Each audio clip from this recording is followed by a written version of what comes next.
പ്രശാന്തായിട്ട് 6 ദിവസത്തെ ജയിൽവാസത്തിന് ശേഷം ബോബി ചെമ്മണ്ണൂർ ജയിൽ മോചിതനായിരിക്കുകയാണ്. ഇനി അദ്ദേഹത്തിൻ്റെ നടപടികൾ എന്തായിരിക്കും? കാരണം വലിയൊരു വിവാദത്തിലൂടെ അദ്ദേഹം ജയിലിനുള്ളിലാവുകയാണ്. ഇനി അദ്ദേഹത്തിൻ്റെ പ്രവൃത്തികൾ എന്തായിരിക്കും? അദ്ദേഹത്തിൻ്റെ പ്രവൃത്തി അദ്ദേഹം ബിസിനസ് ചെയ്യും. അതിനകത്ത് ഇനിയും ഡബിൾ മീനിങ് ഉള്ള അല്ലെങ്കിൽ അത്തരത്തിലുള്ള വാചകമൊഴികൾ കുറയുമെന്നാണ്.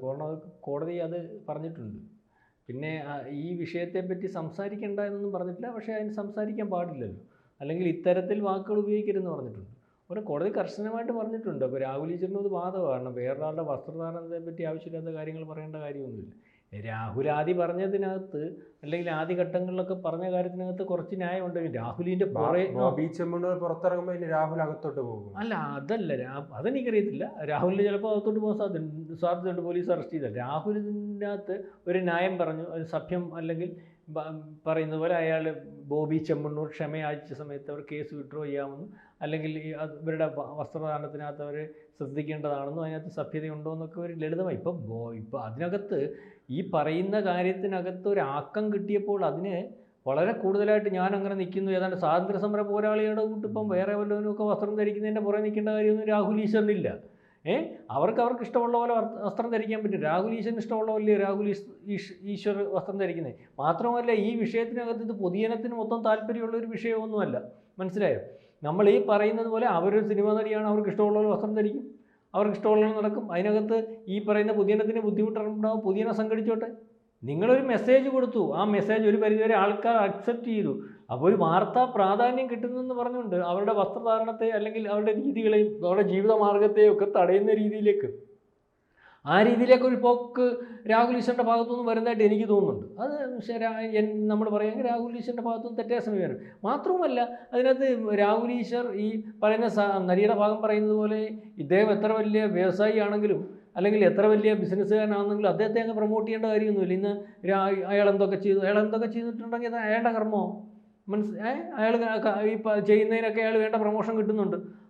അദ്ദേഹം ഇപ്പോൾ പറയുന്ന ബോബി ചെയ്യുന്ന കാര്യങ്ങൾ നല്ല കാര്യമാണ്. പക്ഷേ അത് ആരും അറിയാതൊന്നും അല്ലല്ലോ ചെയ്യുന്നത്. പുള്ളി അത് ചെയ്യുന്ന നാട്ടുകാർ അറിയട്ടെ, അല്ലെങ്കിൽ അതിനകത്തും തർക്കമില്ല. പക്ഷേ ആരും അറിയാതെയും ഇത്തരത്തിൽ ജീവകാരുണ്യ പ്രവർത്തനം നടത്തുന്നത് എത്ര പേര്? ടാറ്റ എത്ര ശതമാനം ജീവകാരുണ്യ പ്രവർത്തനം ഈ പറയുന്ന ഇതിനു വേണ്ടി കൊടുക്കുന്നത്?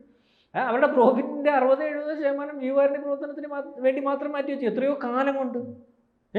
ഇവിടെ ഈ പറയുന്ന ബോബി കൊടുക്കുന്നതും അല്ലെങ്കിൽ യൂസഫ് അലി കൊടുക്കുന്നതും ഒക്കെ വെളിയിൽ അങ്ങ് വലിയ പ്രചരണം നടത്തുന്നുണ്ടല്ലോ, അല്ലെങ്കിൽ അവരുടെ PR വർക്കുകൾ നടക്കുന്നുണ്ടല്ലോ. അപ്പോൾ അത് നടത്തിക്കോട്ടെ, അതിനകത്ത് നമുക്ക് അവർ ചെയ്യുന്ന നല്ല കാര്യത്തിനാണ്. എന്നാലും ഇത് നടത്താതെ ഈ PR വർക്കൊന്നും ഇല്ലാതെ വളരെ കൂടുതലായിട്ട് കാര്യങ്ങൾ നടത്തുന്ന രീതിയുണ്ട്. മാത്രമല്ല, വസ്ത്രം ധരിക്കണം എന്ന് പറയുമ്പോൾ വസ്ത്രം ഉടുക്കാൻ നടക്കുന്നതിന് സ്വാതന്ത്ര്യമില്ലേ?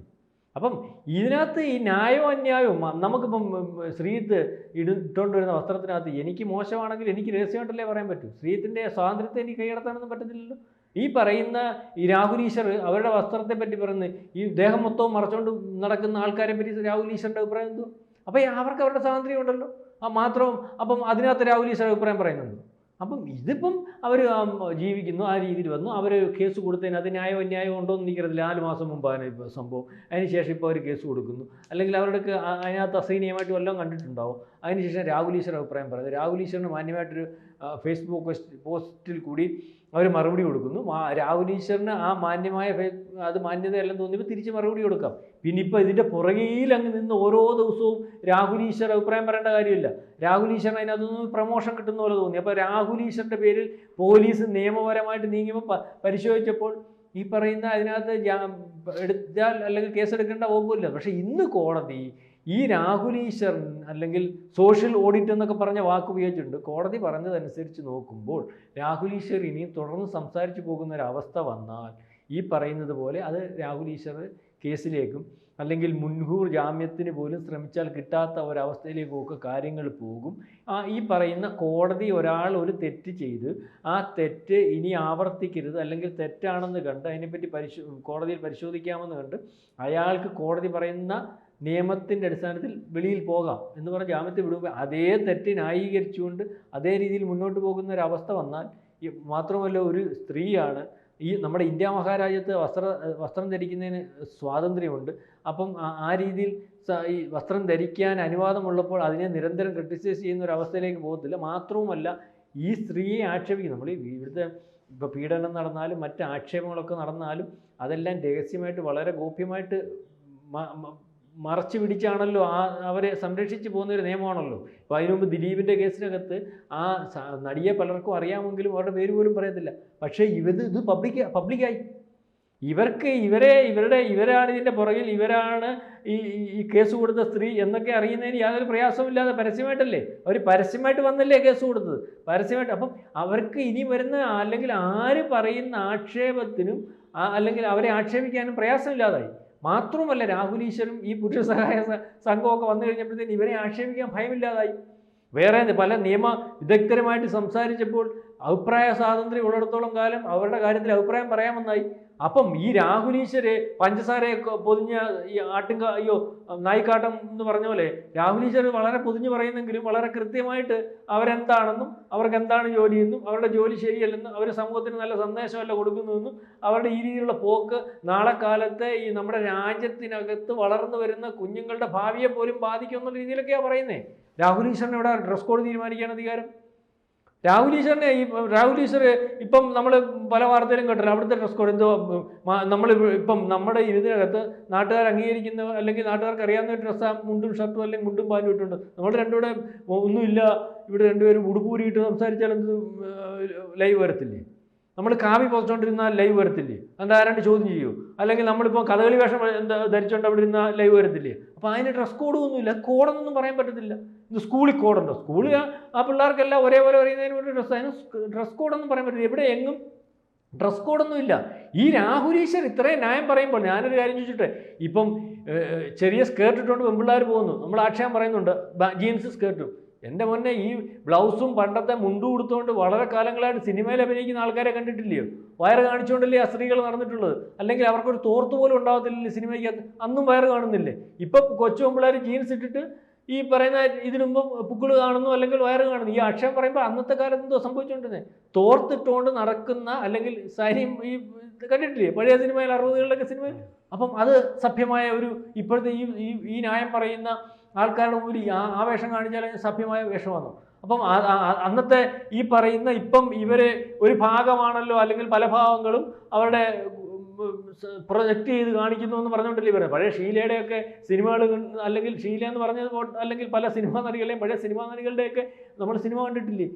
അതിനകത്ത് ഉടനീളം അഭിനയിക്കുമ്പോൾ ആ സംവിധായകൻ ആഗ്രഹിക്കുന്ന രീതിയിലേക്ക് ഈ പറയുന്ന മുണ്ടും ഈ ബ്ലൗസും ഒക്കെ ഇടുമ്പോൾ ഈ പറയുന്ന ഭാഗങ്ങളൊക്കെ വളരെ കൃത്യമായിട്ട് പ്രൊജക്റ്റ് ചെയ്ത് കാണിച്ച് അല്ലെങ്കിൽ അതിന് ഏതെല്ലാം ഭാഗങ്ങൾ ആൾക്കാർ കാണത്തക്ക രീതിയിലാണ് കാണിച്ചുകൊണ്ടിരിക്കുന്നത്. അപ്പം ഈ സഭ്യതയും അതില്ലായ്മയൊക്കെ സാഹചര്യമനുസരിച്ച് പറഞ്ഞും അല്ലെങ്കിൽ ഇതൊന്ന് ഹൈലൈറ്റ് ചെയ്യുമ്പോൾ, ഞാനിപ്പോൾ ഇത് പറയുമ്പോഴാണല്ലോ അതിനകത്തൊരു ഹൈലൈഷൻ വരുന്നത്. പഴയ സിനിമയിൽ വയറ് കാണിക്കുന്നില്ലേ? അപ്പോൾ ഇത് കണ്ടുകൊണ്ടിരുന്ന ചുമ്മാ ഇരുന്ന് കണ്ടുകൊണ്ട് ഇപ്പം ആലോചിക്കാം ശരിയാണല്ലോ. പഴയ പറയുന്ന നടികളുടെ പേരും ഇപ്പം ഇതിനെക്കാട്ടി കൂടുതലായിട്ട് അവിടെ ഈ ഓരോ അവയവങ്ങളും പ്രൊജക്റ്റ് ചെയ്ത് കാണിക്കുന്നുണ്ടല്ലോ. അപ്പോൾ ഇതിനൊക്കെയുള്ള സാധ്യതയുണ്ട്. നമ്മൾ ഈ പണ്ട് മാറ മറയ്ക്കാൻ പറഞ്ഞ കാലമുണ്ടല്ലോ. അല്ല, ഇത് സമരം ചെയ്ത് മാറി മറച്ചിട്ടില്ലേ? അപ്പോൾ അത് സഭ്യമാണോ? അല്ലെങ്കിൽ ഇപ്പം മറച്ചുകൊണ്ട് നടക്കുന്ന ബുദ്ധിമുട്ടായിട്ടുള്ള ചില രീതികൾ നമുക്ക് കാണുന്നില്ലേ? അപ്പം ഈ സഭ്യവും അല്ലെങ്കിൽ സഭ്യമില്ലായ്മയൊക്കെ തീരുമാനിക്കാനുള്ള സ്വാതന്ത്ര്യം ഈ പറയുന്ന എല്ലാവർക്കും ഉണ്ട്. അപ്പോൾ ഇതിനകത്തൊരു ഡ്രസ് കോഡും അങ്ങനെയൊന്നും തീരുമാനിക്കാൻ പറ്റത്തില്ല. പിന്നെ മാന്യതയെ അവർ തീരുമാനിക്കട്ടെ. അവർ നടക്കുന്ന മാന്യമായിട്ടാണോ? അപ്പോൾ ഇത്രയും വിഷയങ്ങൾ വന്നല്ലോ. അതിനകത്ത് വരുന്ന ചർച്ചയ്ക്കകത്തുനിന്ന് ഏത് രീതിയിൽ നാളെ കാലത്തെ അവർ ഡ്രസ്സ് ധരിക്കണം അല്ലെങ്കിൽ അവർക്കെന്ത് സംഭവിക്കും എന്ന് പറഞ്ഞുകൊണ്ട് ഒരു സ്ത്രീ അവർക്കെതിരെ വന്നൊരു പറയാം 4 മാസം ഒരുപക്ഷെ അവർ സഹിച്ചു കാണും. നമ്മൾ എല്ലാം പറയല്ലോ, 4 മാസം സഹിച്ചു കാണും. 4 മാസം സഹിച്ചു കഴിഞ്ഞിട്ട് അസഹനീയമായപ്പോഴായിരിക്കും അവർ ഒരു കേസ് കൊടുക്കുന്നത്. 4 മാസം അല്ലെങ്കിൽ അന്ന് പിറ്റേന്ന് കൊടുക്കണ്ടേ? അപ്പോൾ ഡെയിലി അത് ബോച്ച ഈ പറയുന്ന ന്യായമൊക്കെ പറയുമ്പോഴും ബോച്ചയുടെ ചില ഈ കളിയാക്കൽ സംസാരം നമുക്ക് കേൾക്കുമ്പോൾ ചില കാര്യങ്ങളൊക്കെ കേൾക്കുമ്പോൾ ബുദ്ധിമുട്ടുണ്ടാവും. അപ്പം ഒരു സഹിക്കുന്നതിനൊക്കെ ഒരു പരിധി 4 മാസം കഴിഞ്ഞാന്നല്ലോ ആ സ്ത്രീ കേസ് കൊടുത്ത്. മാത്രമല്ല അവരുടെ ഈ വസ്ത്രധാരണം എങ്ങനെയോ അത് അവർ മാർക്കറ്റിങ്ങിന് വേണ്ടി ഉപയോഗിക്കുന്നതായിരിക്കും. അതുകൊണ്ട് അവർ ജീവിക്കുന്നുണ്ടോ? അവർ ജീവിച്ചോട്ട്. പക്ഷേ അവരെ ആ പെരുമാറ്റവും ആൾക്കാരുടെ രീതികളും അവരുടെ സഹകരണവും ഒക്കെ ഒരു അഹങ്കാരിയുടെയും അല്ലെങ്കിൽ നമ്മുടെ ചില അവതാരകരുണ്ടായിരുന്നല്ലോ ഈ നമ്മുടെ സിനിമയ്ക്കകത്ത് ടി വിക്കകത്ത് എനിക്ക് ആനിങ്ങളെ ഇഷ്ടമല്ല എന്നൊക്കെ പറയുന്നത് അറിയാമല്ലോ. ആരാന്ന് പേര് പറയണ്ടല്ലോ. അവരുടെ കൂടെ ഒരു അഹങ്കാരിയായിട്ടൊന്നും നമുക്ക് തോന്നിയിട്ടില്ല. എനിക്ക് ഈ ഹണി റോസ് എന്ന് പറയുന്ന സ്ത്രീ വസ്ത്രം ധരിക്കുന്ന വസ്ത്രം അത് അവർക്ക് ഇഷ്ടം. ഞാൻ ഈ പറയുന്നത് പോലെ അവരെ ഈ ഉദ്ഘാടന വേളയിലോ അത്തരത്തിൽ വസ്ത്രം ധരിച്ചൊന്നും അതിനുവേണ്ടി കണ്ടിട്ടില്ല. ഈ അല്പവസ്ത്രധാരിയായിട്ടൊന്നും കണ്ടിട്ടില്ല, അല്ലാതെ കണ്ടിട്ടുണ്ട്. പക്ഷെ അവർ മര്യാദയായിട്ട് ആൾക്കാരടുത്ത് പെരുമാറുന്ന ഒരു സ്ത്രീയായിട്ട് എനിക്ക് തോന്നിയിട്ടുണ്ട്. കാരണം അവരുടെ മുഖഭാവം സ്ത്രീ ശ്രദ്ധിച്ചിട്ടില്ല, അവർ സംസാരിക്കുന്നതും അല്ലെങ്കിൽ മാധ്യമങ്ങളുടെ മുമ്പിൽ ഒരു അഹങ്കാരിയായിട്ട് ഫീൽ ചെയ്തിട്ടില്ല. ഏതായാലും ഇത് ഇവിടെ കൊണ്ട് അവസാനിക്കട്ടെ, അതാണ് കോടതിയും പറഞ്ഞത്.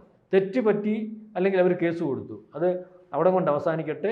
ഹണി റോസിൻ്റെ ഭാഗത്ത് തെറ്റുണ്ടെങ്കിൽ അവർ തിരുത്തിക്കോളും. അവരുടെ വസ്ത്രധാരണം ശരിയല്ല, അവർ സമൂഹത്തിന് എന്തെങ്കിലും തെറ്റായ സന്ദേശം കൊടുക്കുന്നു എന്ന് അവർ പരിശോധിക്കട്ടെ. രാഹുൽ ഈശ്വർ ഡ്രസ് കോഡ് തീരുമാനിക്കാനും സ്ത്രീകളുടെ വിഷയങ്ങൾക്കകത്ത് അദ്ദേഹം ഒരു അഭിപ്രായം പറഞ്ഞു. പിന്നെ അതിൻ്റെ പുറകിൽ നടന്ന് ഈ പറയുന്നത് അങ്ങ് ശരിയാണ് അല്ലെങ്കിൽ ഞാൻ പറയുന്നത് ശരിയാണെന്ന് വരുത്തി തീർക്കാൻ ശ്രമിക്കുന്നതിനോടും എനിക്ക് യോജിപ്പില്ല.